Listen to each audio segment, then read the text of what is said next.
Informasi lainnya, Tribunars, pembakaran PT Waragonda dan penegakan hukum pejuang tanah adat tak boleh dikriminalisasi.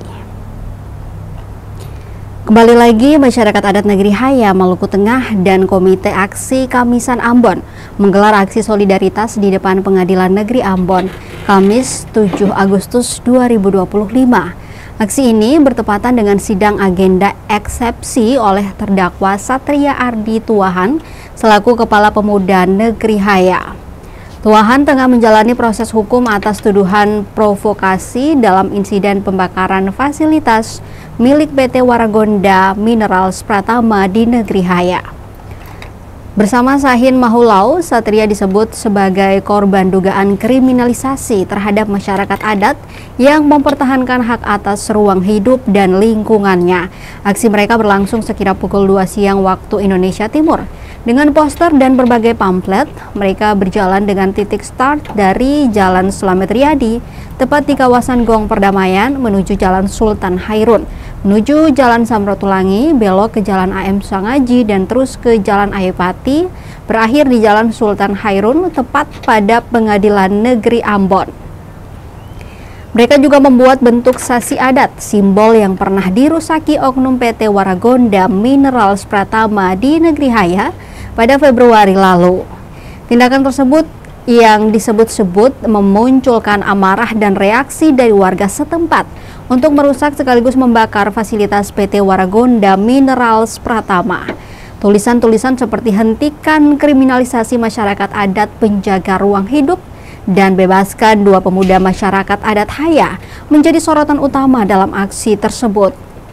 Seruan mereka tidak hanya menuntut pembebasan Satria dan Sahin, tetapi juga mengingatkan publik akan pentingnya menjaga kearifan lokal dalam melindungi lingkungannya. Ditemui tribunambon.com, Reza Wailisa, perwakilan masyarakat Haya, menegaskan bahwa tuduhan terhadap kedua pemuda tersebut tidak berlandaskan bukti yang kuat. Ia menjelaskan bahwa insiden pembakaran fasilitas perusahaan merupakan bentuk kekecewaan spontan dari masyarakat atas tindakan perusahaan yang dinilai merusak ruang hidup mereka, bukan gerakan individu. Reza menyebut sejumlah dampak lingkungan dari aktivitas perusahaan yang menambang granit itu.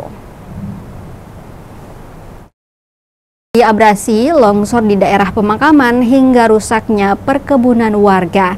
Bahkan aksi penolakan masyarakat melalui simbol sasi adat yang dipasang di depan pintu masuk perusahaan pasir garnet pada Februari 2025 diduga sengaja dirusaki oleh pihak perusahaan. Hal ini yang memicu amarah masyarakat dan memunculkan tindakan pengerusakan sekaligus pembakaran fasilitas perusahaan PT Waragonda saat itu. Fasilitas milik perusahaan ludes terbakar seperti pos keamanan, gedung perusahaan beserta perlengkapannya, ruang maintenance, ruang laboratorium, 1 unit mobil Fuso, 1 unit motor trail, serta 1 unit mobil kijang milik karyawan. Kerugiannya ditaksir mencapai 4,5 miliar rupiah. Reza menyoroti bahwa perjuangan masyarakat adat Negeri Haya seharusnya dilindungi oleh hukum. Ia merujuk pada pasal 2 ayat 1 Peraturan Menteri Lingkungan Hidup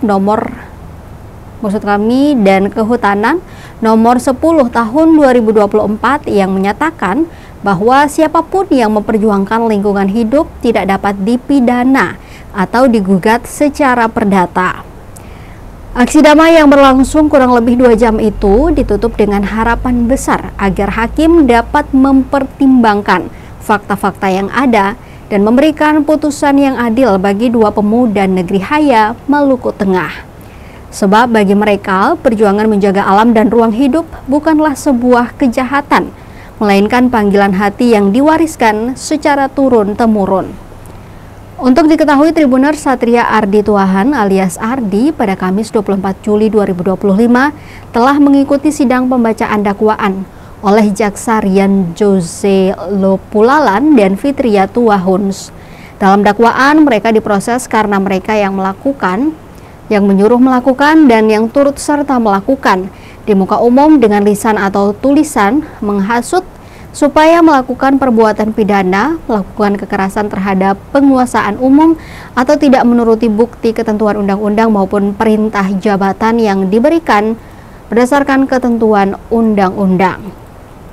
Perbuatan terdakwa sebagaimana diatur dan diancam dalam pasal 160 ayat 1 KUHP, junto pasal 55 ayat 1 ke 1 KUHP.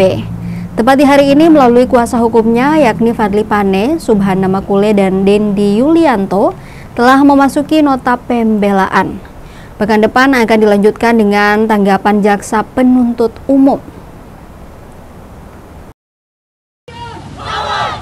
Dan hari ini kami merasa ketidakpuasan karena penangkapan oleh pihak kepolisian yang tidak jelas alat buktinya, yang menurut alibi-alibi mereka ada CCTV dan saksi lain sebagainya, padahal kenyataannya pada saat pembakaran dan sebagainya itu adalah spontanitas dari masyarakat, tidak ada provokasi ataupun melakukan provokator si kepala pemuda kita sendiri yaitu Ardi Tuhan, dan pelaku perusakan atau pembakaran yaitu abang kita sendiri yaitu abang Sain Maulau, dan itu tidak ada saksi ataupun bukti CCTV yang konkret untuk menjelaskan sampai mereka berdua melakukan tersangka.